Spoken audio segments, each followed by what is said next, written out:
Good morning.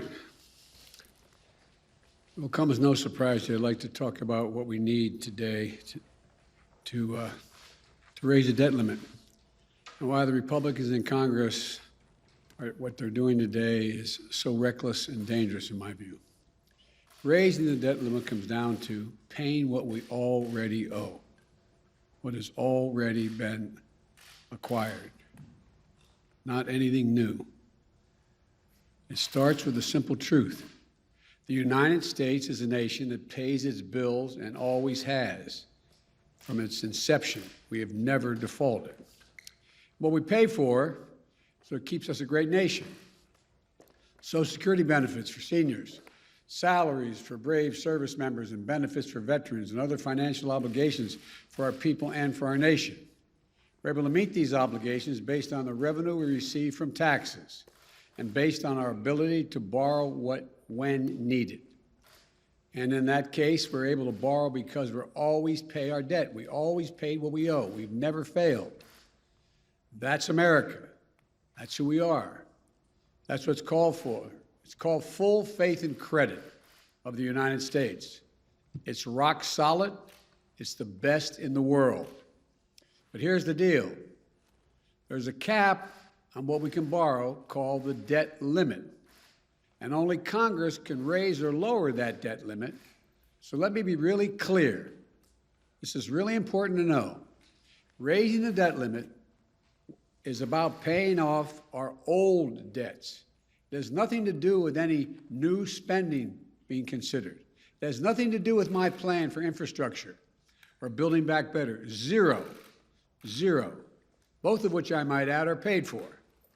So if we're going to make good on what's already been approved by previous Congresses and previous presidents and parties, we have to pay for it. Social Security benefits, the American people are promised, salaries for servicemen and women, benefits for veterans. We're going to have to raise the debt limit if we're going to meet those obligations. And raising the debt limit is usually a bipartisan undertaking, and it should be. That's what is not happening today. The reason we have to raise the debt limit is in part because of the reckless tax and spending policies under the previous Trump administration.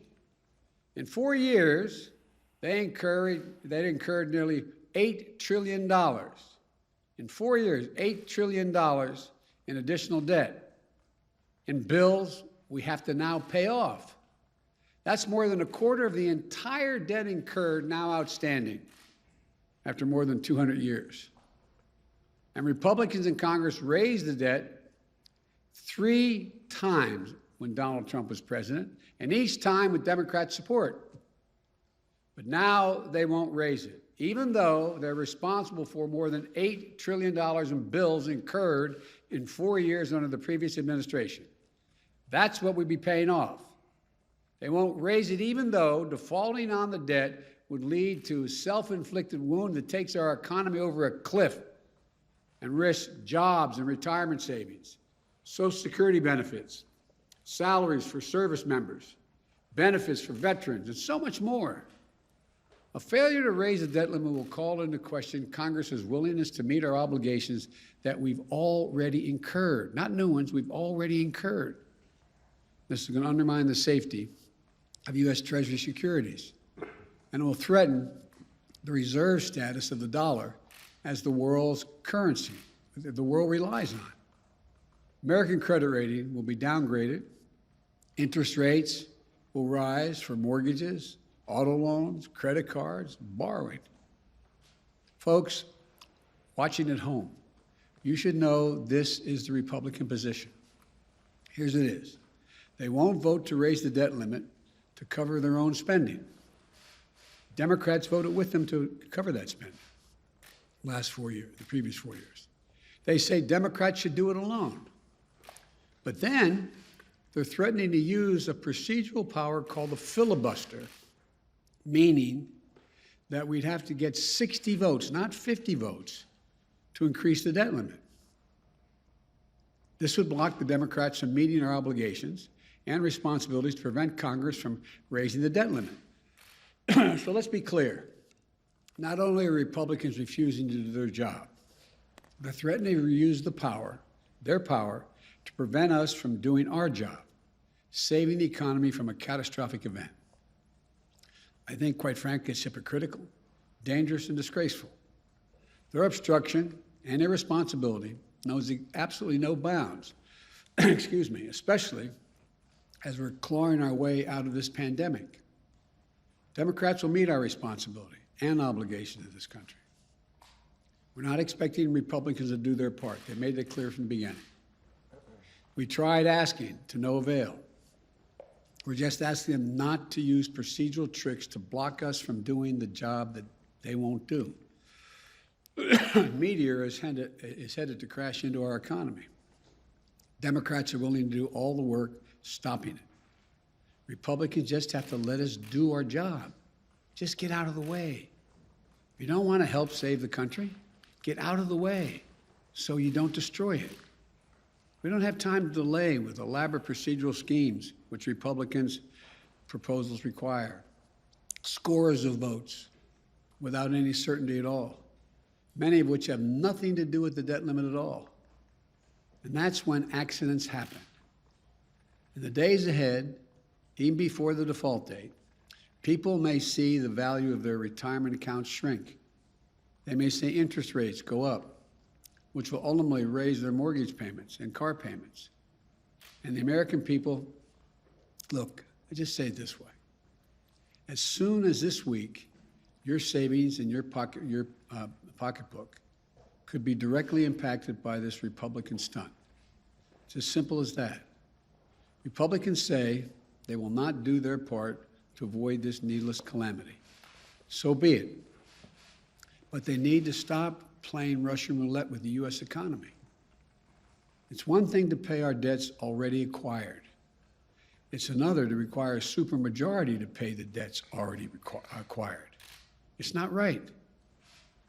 Let the Democrats vote to raise the debt ceiling this week without obstruction or further delays.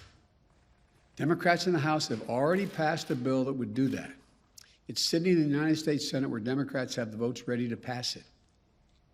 That's the only way to eliminate the uncertainty and risk that's going to harm American families and our economy. Let us vote and end the mess.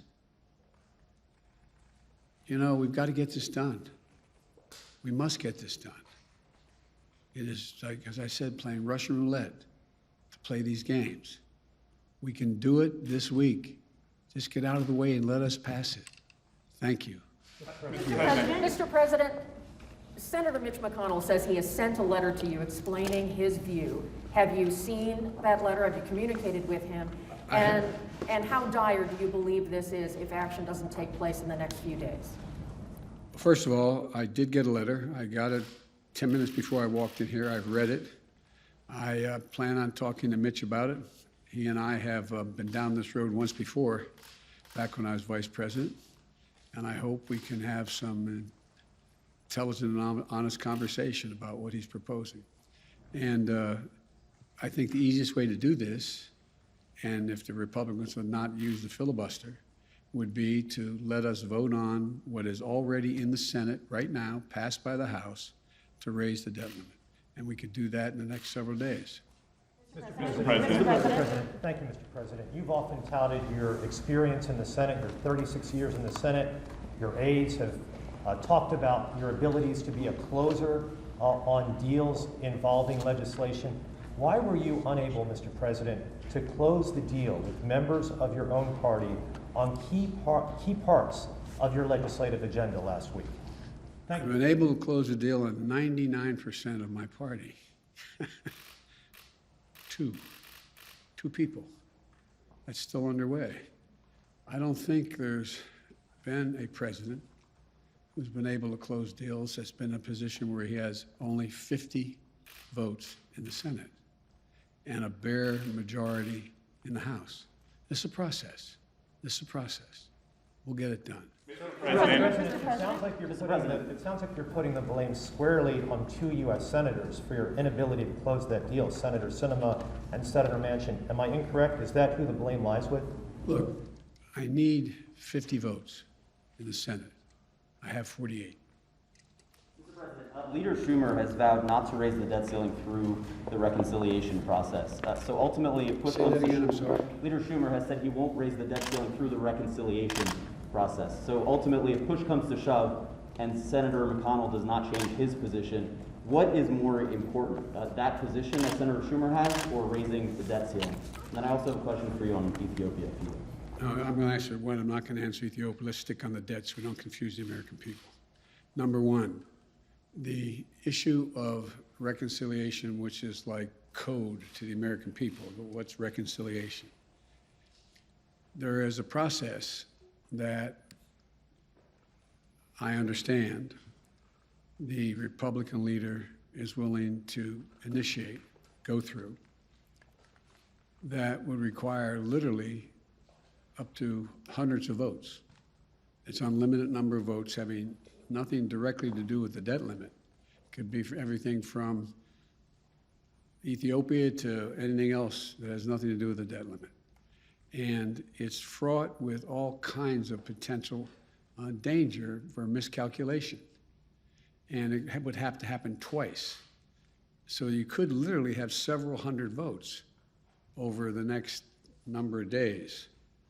Everything else would come to a standstill, but you still find yourself in a situation where at the end of the day, we may have passed something that in fact then has to be undone again by either Democrats or Republicans.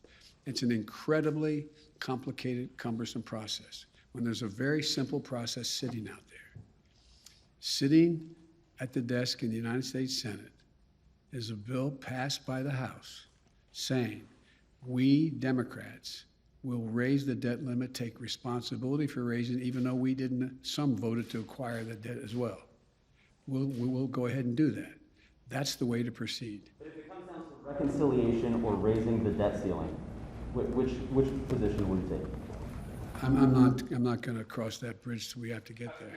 Address the allegations of genocide and why you haven't yet imposed those sanctions that you authorized 2 weeks ago, sir? Speak to that later. Regarding your Build Back Better agenda, we know the top line figure from Senator Manchin is $1.5 trillion. Senator Kirsten Sinema has yet to really give that number of where she's willing to go, how high she's willing to go, but she says she's negotiating good faith at the White House. What is her figure? I'll let her tell you that. I don't want it. We're in negotiations. Is it between 1.5 and 3.5? Is it higher at least than the 1.5? I'm not going to negotiate in public. Mr. President, Mr. President. Mr. President, how is what the Republicans are doing now any different from when you opposed raising the debt limit as a senator during the Bush years?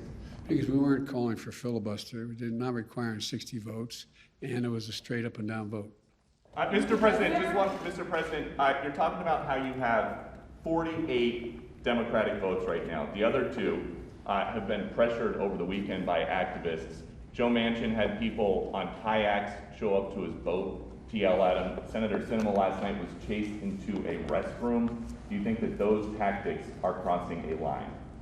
I don't think they're appropriate tactics, but it happens to everybody. From the only people it doesn't happen to are people who have Secret Service standing around them. It's part of the process. Yes, sir. Just really quickly, a lot of people have been trying to attach immigration. Mr. President, I know you don't want to comment on other senators' positions in the negotiations, but what do you think the size of the reconciliation package should be? What specific dollar figure? Well, I laid out what I thought it should be. It's not going to be that. It's going to be less. I mean, look, the legislation, both the Build Back Better piece as well as the infrastructure piece, are things that I wrote. These didn't come from, God love him, Bernie Sanders or AOC or anybody else. I wrote them.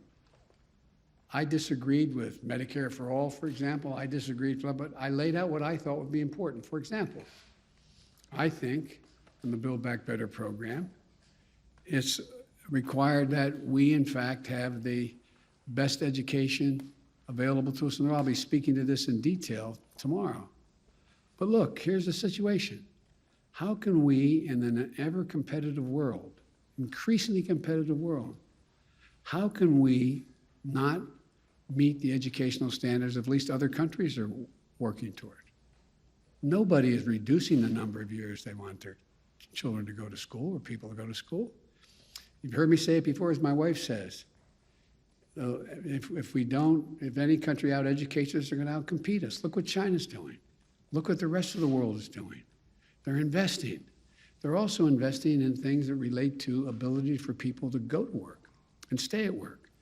We have several million women who can't go back to work because they don't have any way to take care of their children. So to give a tax cut to a working mom to be able to afford daycare, is that bad? Is that a bad idea? I think it's a darn good idea. We'll get people back to work. So there's a lot of things in the legislation I'm going to be talking about across the country that I think the American people overwhelmingly support. But the idea that somehow this is somebody else's legislation, this is what I wrote. Sir, would you accept a $2 trillion, say a $2 trillion reconciliation bill? Would that be acceptable to you? Again, as you know, it's not a smart thing to negotiate with yourself in public. Let's see, we're in the process of continuing to talk to all the parties and see what we can get done. Thank you so much, Mr. President. Two questions. First, you said there was progress in the negotiation, but today you said you only have 48 votes. So what is this progress? And another question on the foreign, an international news that was big yesterday about the Pandora Papers. Do you have any reaction? You put fight against corruption as the core. I'm sorry, I didn't get the last Pandora part. Papers, the Pandora Papers. You said that you put fight against corruption in the core of your national security policy. So what is your reaction, and do you plan to do anything about it? We're looking at that right now. The first part of your question was what?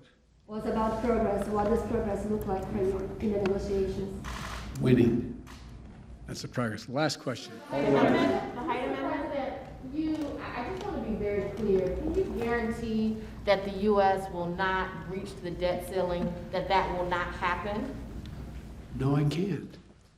That's up to Mitch McConnell.